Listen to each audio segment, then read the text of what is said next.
What's up, everybody? Do you have a hard time getting motivated or maybe motivating other people? Well, you're in luck because today's episode, we're going to be talking about how to use incentives to motivate. This is the Existential Stoic podcast. I'm Randy. That's Danny. What's going on, Danny? What's up, Randy? Yeah, so today's an exciting one. We're going to figure out how to Yeah. manipulate people through incentives. And the best part is, when we took a look at this beforehand, I looked at incentivizing other people, and you looked at it as incentivizing yourself. So we have a bunch of different Yeah. answers that'll all work out. So Isn't it funny how that happens though? You just read it differently. It's like a whole different set of stuff. I thought everybody was supposed to look at the world how I look at the world. What's going on? Yeah. So I'll just go ahead and start. So my first one for using incentives to motivate people is finding people's passions. So like if you're trying to motivate somebody with something that they don't care about, it's just not going to work, you know? And so like you can try and offer them so much of whatever they don't care about, and it's just not going to work. But you find their passion, you find what they're really into, and all of a sudden you have the key to being able to motivate them. It's a really good one. And it's funny because, you know, it's like so simple sounding or commonsensical, but it's like you look at like every corporation in the world and they do it wrong. It's like they focus on the wrong things, they throw the wrong things at people. And you're right. It's like you have to first know, I think, if you really want to incentivize people, you have to know them. You have to know what they actually like and know what they actually want. And that'll work better than anything else you could just come up with or however much stuff you can pile on. Yeah, Mhm. it's a good one. My first one for thinking about motivating yourself or, with incentives is combining difficult tasks with things you like. So things you don't want to do, combine them with things that you do want to do or that you like. So a classic example is like, doing your cardio and only allowing yourself to watch your favorite TV show when you're doing your cardio. So like it forces you to do it, 30 minutes a day or something. But you can expand this, obviously to like, you know, um, trying to find something you're passionate about and then like trying to, find time to work on that after work so you can like combine like your free time with doing something to better yourself so that you can then right change your life later down the road. Like these kinds of like combinations can help you, I think, incentivize activities and behaviors. Yeah, absolutely. Because you're getting done something you want to do, and at the same time, you're getting done something that's good for you.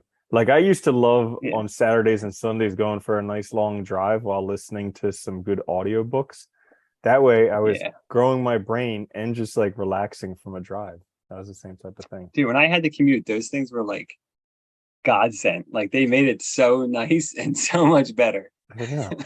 Gosh, I feel bad for people who had to grow up reading books. Just listen. I know, right? So my Uh, second one for using incentives to motivate is asking people why. So when people want something, we automatically assume we know why they want it.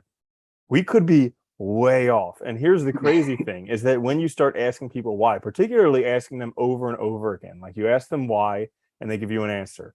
And then you ask them why that answer and they give you another answer. Because the first answer is what they think you want to hear. The second answer is like something else. yeah. And then eventually, after a few times, you get down to the real answer. And the best part of this is that it may be so much easier to incentivize them once you actually know why they want that, because it may be something you can fulfill instantly, and then boom, you got your motivation Yeah. right there. Yeah, it makes it possible for you to actually really help them. But I'm glad you mentioned that too. You actually do have to ask why, like more than numerous times sometimes. It's like you have to just keep pushing for it, right? Because it's funny, I was thinking about this the other day, and we talked about this before. Like, when people ask you, how are you doing? We always say, like, good. It's like without even thinking, right? Like so many of our responses in social life are just like these like knee-jerk kind of like, what we think people want to hear, what's polite, what's nice, whatever. And we don't ever really actually say what we want or what's going on with us. And so you really do have to push. Yeah, it's kind of funny, like the social interactions that are required. Like this week when I went back to the office on Monday, I was saying what's up to somebody, and he was like, "Oh, back on Monday. It's at the beginning of a week. It's Monday," and I'm like, "Yeah, it's like another opportunity to have a great week. Like, Yeah. what's the big deal?" But it's like that's so ingrained in our psyche. It's Yeah. like you gotta hate Mondays. You only look forward to Friday and Saturday. And it's like, dude, the Mondays will keep coming too for quite a long time. So you really, it's a terrible outlook. you know? Pretty much, I'm pretty sure they're coming once a week nowadays. Yeah, Yeah. yeah. Yeah. Oh, it's funny. Um, yeah, okay. So my second one is and creating goals list for ourselves. So like what we want to achieve, but also creating rewards related to each goal that we will get when we achieve them. I think this is actually really helpful. I think you mentioned this to me a while back, but like it is really helpful because you kind of pick something that you really want or something that you've been thinking about for a long time that you want to get, and then you attach it to something, to one of your goals, one of your pursuits, and it really does motivate because it keeps you going, keeps you thinking about it, and like just helps you. And it also just it gives you a chance to actually celebrate a success, which I think is important. That's a great point because you do have to actually celebrate the successes. Like we we're all stuck with this fallacy of thought that when I get there, then I'll be happy, or this happily ever after Yeah, mentality. And it's just not true. It's just like life is just a bunch of kind of milestones. You get here, and then from there you can see further, you go there. And if you don't take the time to actually enjoy it, then you're just going to miss out on the whole process. So yeah, actually, like yeah, attaching rewards with goals, things that you want to achieve, having rewards associated with them, you not only get to accomplish the goal, which makes you happy and feeling good, but you also get this reward that you wanted, and you can take the time to celebrate it so you don't miss out on the whole experience. You don't. I've done that so often in yeah. life where I've been so motivated to do something that I finally did it, and I'm like, okay, that's great. Now I got to go on and do this Yeah. thing that I Next never even thing, took time to celebrate what I just spent years doing. it's so funny too because when you think that way too, it's like you keep telling yourself, "I'll be happy once I get that," but then there's never an end to the getting or to the next thing. So it's like you're never fulfilled in that respect, so you'll never be happy. It's like Mhm. it's a really yeah, Yeah, it's a it's funny. terrible mindset to have. It is. It's really bad. Yeah.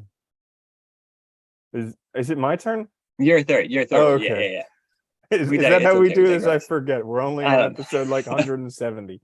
Uh, anyways, the next one that I have for how to use incentives to motivate is don't give money. Now, this is something a lot of people think like, oh, if I just give money, and it's like, yeah, you can give money and it might motivate somebody, but it's going to be relatively worthless because they're going to spend the money and then it's going to be gone. Whereas if And you also give the inflation. yeah, that too. Yeah.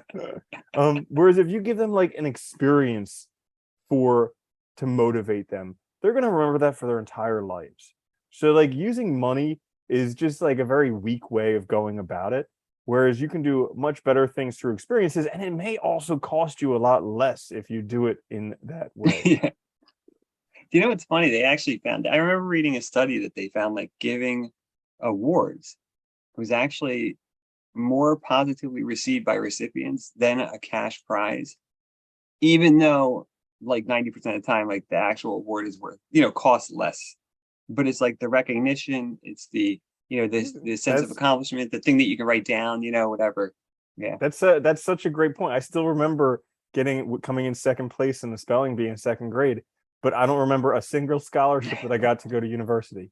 So like the money, totally Right. forget, but I still remember winning second place. Yeah. Only like one second place in the spelling bee. There's a million scholarships, right? Yeah. All right. My last one is so actually motivating yourself with activities that are actually fulfilling. So what I mean by this is like we were talking about before, we get caught up in this like kind of like chasing the next thing, chasing the next thing, but actually setting time aside in our schedule for like hanging out with friends and family, doing hobbies, like maybe relaxing, just resting, whatever, and giving ourselves time to do that as sort of an incentive for everything else we're doing, and then therefore incorporating it more into our lives for like a more balanced life. That's a great point because like one of the biggest tenets of happiness is doing stuff you love.